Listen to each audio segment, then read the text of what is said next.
Walk with you part 2। तो part 2 की starting में हम देखते हैं कि रैन मैनसन के जो ब्रो होते हैं वो कहते हैं कि मुझे छोड़ दो, मैं सब कुछ बता दूंगा। स्विंगिंग पूछती है कि बताओ सच्चाई क्या है। तो बताता है कि तुम्हें पता है कुछ समय पहले कुछ आदमी थे, मेरा एक करीबी दोस्त था जो कि महल के कुछ कार्यों का कुछ कार्य कर रहा था, जिससे कि जब बाद में उसे कुछ भुगतान मिला, पैसा मिला, तो उसे पता चला कि ये तो बहुत ही ज़्यादा कम है। तो वो गया वापस अदालत में जब इसकी सफाई देने के लिए, बताने के लिए कि उसके साथ कुछ घोटाला हुआ है। तो क्या किया गया, वहाँ के जो क्राउन प्रिंस है जी युगे, उनके आदमियों द्वारा उसे रोक लिया गया था।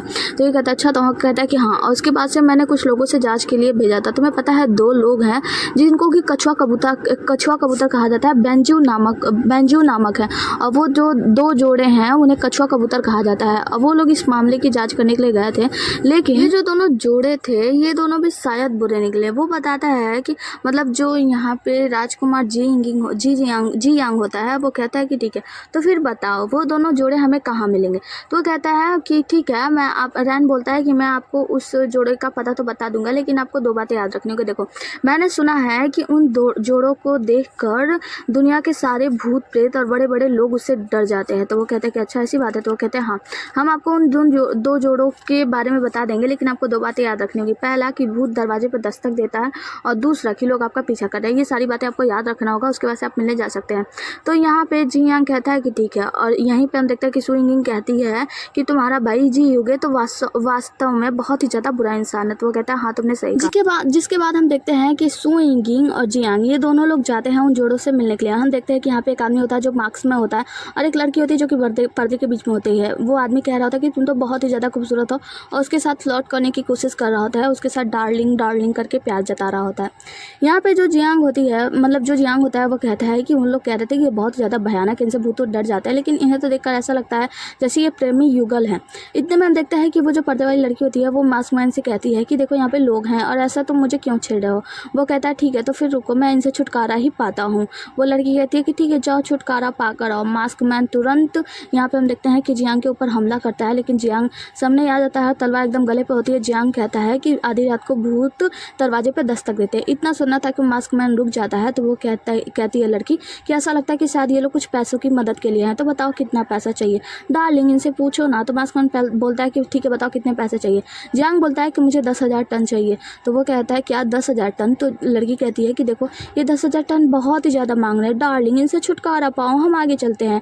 यहाँ पे मास्कमैन देखते हैं हमला कर देता है जियांग के ऊपर और सुइंगिंग के ऊपर। यहाँ हम देखते हैं कि सुइंगिंग और जियांग जो होता है उन दोनों प्रेमी युगलों से लड़ाई करते हैं, तलवारबाजी करते हैं, जिसमें सुइंगिंग के पास कुछ पाउडर होता है, उनके मुंह पे छिड़क देती है, जिससे उन दोनों की हार हो जाती है। ये दोनों लोग जीत जाते हैं।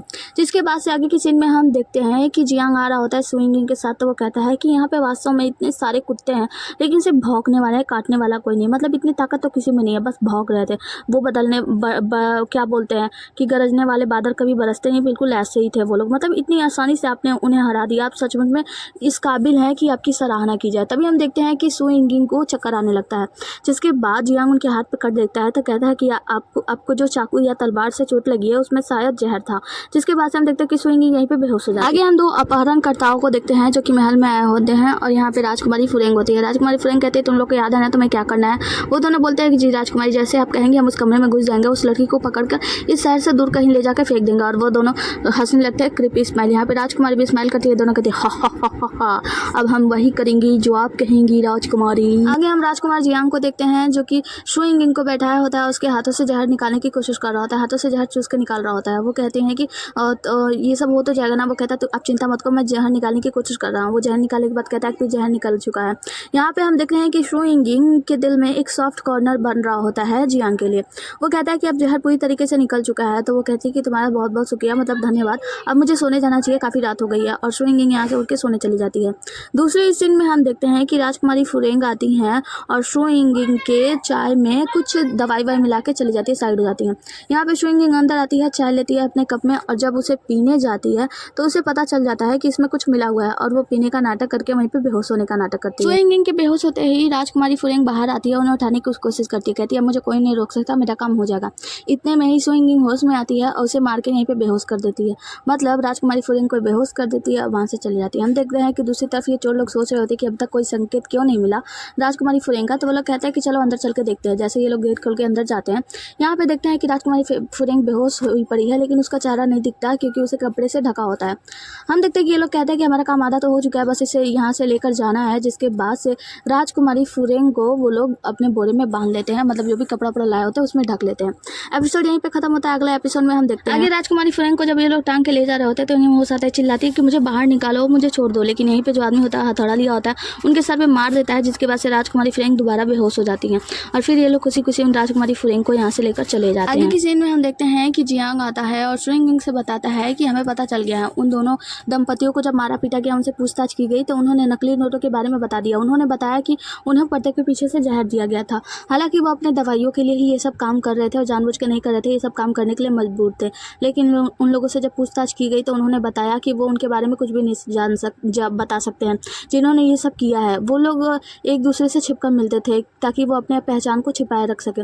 यहाँ पे जियांग जो होता है वो कहता है कि मेरे पास एक आइडिया है। वो लोग मिलते थे हर पहली तारीख को और हम लोग का शकल सूरत और जो रहन सहन, जो हम लोग का शरीर का आकार है, बिल्कुल उन्हीं की तरह मिलता है। तो हमें ऐसा लगता है कि हम दोनों क्यों ना उन दोनों का रूप धारण, मतलब उन युगल कबूतर और कछुआ की तरह बन के चले, ये सब जानने के लिए। तो यहाँ पे सुइंगिंग कहती है ठीक है, जैसे तुम्हारी इच्छा। आगे किसी में हम सुइंगिंग को देखते हैं जो कि अपनी तैयारी कर रही होती है। तो यहाँ पे जियांग आता है और वो बताता है कि क्या तुम तैयार हो? तो वो कहती है हाँ। उसके बाद से वो उसका टोपी पर्दे वाला लगा देता है और कहता है चलो चलते हैं। बाहर चलने के बाद वो कहता है कि क्योंकि हम युगल होने का नाटक कर रहे हैं तो हमें वैसा करना भी चाहिए। तो वो कहती है क्या करना होगा? तो वो उसका हाथ पकड़ लेता है, कहता है हमें हाथ पकड़ के चलना चाहिए, शायद प्रेमी जोड़े ऐसे ही करते होंगे। तो सुइंगिंग कहती है कि ठीक है कोई बात नहीं। फिर ये दोनों लोग निकल जाते हैं। जिसके बाद से हम देखते हैं कि ये दोनों लोग जाते हैं वैश्यालय में। यहाँ पे जियांग कहता है कि मुझे पता नहीं था कि ये मुलाकात जो होगी वो वैश्यालय में होगी। सुइंगिंग कहती है जाहिर सी बात है, इसलिए क्योंकि यहाँ पे बहुत सारे लोग हैं, किसी को किसी पे शक नहीं होगा। जिसके बाद ये दोनों बैठे होते हैं तो मिस यिंगिंग कहती हैं कि क्या तुम अब मेरा हाथ छोड़ोगे? तो वो हाथ छोड़ देते हैं और ये दोनों लोग बैठे होते हैं, सोच रहे होते हैं कि हमें उस आदमी को कैसे ढूंढना होगा, मतलब चेंग चुआंग। नहीं लगता कि यहाँ पे कैसे मिलेगा, हमें तो पहचान में भी नहीं आएगा। यहाँ पे एक लड़की आती है जो कि वैसे होती है। वो कहती है कि भूतों के दरवाजे पे हमेशा डर होते, मतलब उनका कोड वर्ड बोलती है। तो वो बताता है कि व्यक्ति हमेशा अकेला, मतलब वो भी अपना कोड वर्ड बोलता है। जिसकी बात से वो कहती है कि चलो सामान कहाँ है, सामान दे दो। तो यहाँ पे जो जियांग होता है वो उसे पैसे वैसे दे देता है, कहता है कि चलो अब मारा का औषधि दो। तो वो कहती है देने से पहले कि वो रुको रुको रुको, तुम दोनों दंपति हो और कछुआ कबूतर दंपति हमेशा किस करते रहते हैं, जहाँ तक मुझे याद है। आज तुम लोग ऐसा क्यों नहीं कर रहे हो? तो जियांग कहता है कि इसमें कौन सी बड़ी बात है। वो अंदर जाता है मतलब इंगिंग के पर्दे में और उसके बाद से कहता है कि हम ये मामला ऐसे नहीं सुलझने देंगे, मतलब हम इतनी आसानी से सब कुछ नहीं छोड़ेंगे। उसे किस करने का नाटक करता है। उसके बाद से कहता है अब तो हो गया, लाओ औषधि दो। वो कहती है हाँ औषधि बहुत ज़्यादा ज़रूरी है, देखो ना मैं भूल गई, मैं ऊपर रख के आई हूँ, मैं अभी लेकर आती हूँ। जिसके बाद से वो लड़की वहाँ से चली जाती है ऊपर से सामान लाने के लिए। और हम देखते हैं कि यहाँ पे सुइंगिंग और जियांग ये दोनों लोग उनका पीछा कर रहे होते हैं। अंदर जब ये लोग जाते हैं तो वहाँ पे कुछ सुगंधित चीज़ जल रहा होता है, जिसके धुआं के प्रभाव से ये दोनों लोग वहीं पे बेहोश हो जाते हैं। जिसके बाद से जब यहाँ पे हम देखते हैं कि राजकुमार जियांग को होश आता है तो वो कहती है औरत कि राजकुमार जियांग तुम उठ गए। तो वो कहता है कि वो कहाँ है? वो कहती है कि चिंता मत करो, मैंने उसे कैद करके रखा है और उससे बहुत ही कड़ी वे में पूछताछ की है। दूसरी तरफ हम सुइंगिंग को देखते हैं जहाँ पे वही लड़की उससे बात कर रही थी। कहती है बताओ तुम कौन हो? तो वो कहती है कि मैं 7वें राजकुमार की बस एक तुच्छ दासी हूँ।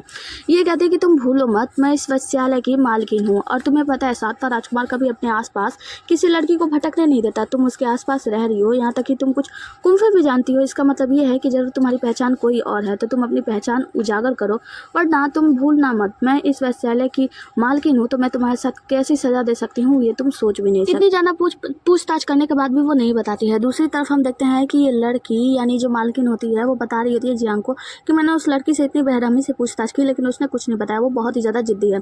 जिसके बाद से ये जो मालकिन होती है उसे शराब का एक प्याला पिलाते, कहते इसे पी लो। तो वो कहता है कि नहीं मैं नहीं पीऊँगा, ये क्या चीज़ है? तो वो कहता है ये जहर नहीं है। वो कहती है ये जहर नहीं है, भूलो मत, इसमें बस कुछ भूलने की दफ़ा है। इसके 3 बूंद से तुम 7 दिनों की बातें भूल जाओगे और इसको पी लेने से सालों की बातें तुम भूल सकते हो। बहुत ऐसी घटनाएं हैं जो भूल सकते हो। और उसे ज़बरदस्ती पिला देती है। जिसके बाद से जियांग वहीं पे बेहोश होता है। अगली सीन में जब उसका आँख खुलता है तो वो उस मालकिन के बिस्तर में होता है। तो वो पूछता है कि तुम कौन हो? तो वो कहती है कि मैं चेंग चुआंग हूँ, कि आपको याद नहीं है? वो कहता है चेंग चुआंग, पर तुमने मुझे यहाँ पे बांध के क्यों रखा है? तो चेंग चुआंग बताती है कि आपने अभी तो पिछली रात मेरे पास आए थे, आपने कहा था कि आप मेरे साथ खेलना चाहते हैं और मुझे बांध दो, तो मैंने आपको बांध दिया। तो वो कहता है ठीक है खोलो, मैं तुम्हारे साथ खेलूंगा। और फिर इतना कह के जब चेंग चुआंग उनका हाथ जैसे ही खोलती है, जियांग क्या करते हैं उसके सर पे मार के उसे वहीं पे बेहोश हो जाते हैं। कहते हैं कि चेंग चुआंग पागल लड़की, तुम्हें लगा कि मैं सब कुछ भूल जाऊंगा। और उसके बाद से वहाँ से उठते हैं और अपने हाथ पैर को खोल कर दौड़कर भाग जाते हैं सु यिंगिंग को बचाने के लिए। जियांग कमरे में जाता है तो वहाँ पे बहुत सारे सैनिक पड़े होते हैं, उन सारे सैनिकों को मारकर धो देता है, मतलब 2-3 सैनिक होते हैं उनको धो देता है। जिसके बाद से सु यिंगिंग को गोद में उठाता है। वो कहते हैं कि तुम आ गए मुझे बचाने के लिए। तो वो कहता है कि हाँ तुम ठीक तो हो ना। उसका हाथ पैर खोल के उसे गोद में उठाता है और वहाँ से निकलने लगता है।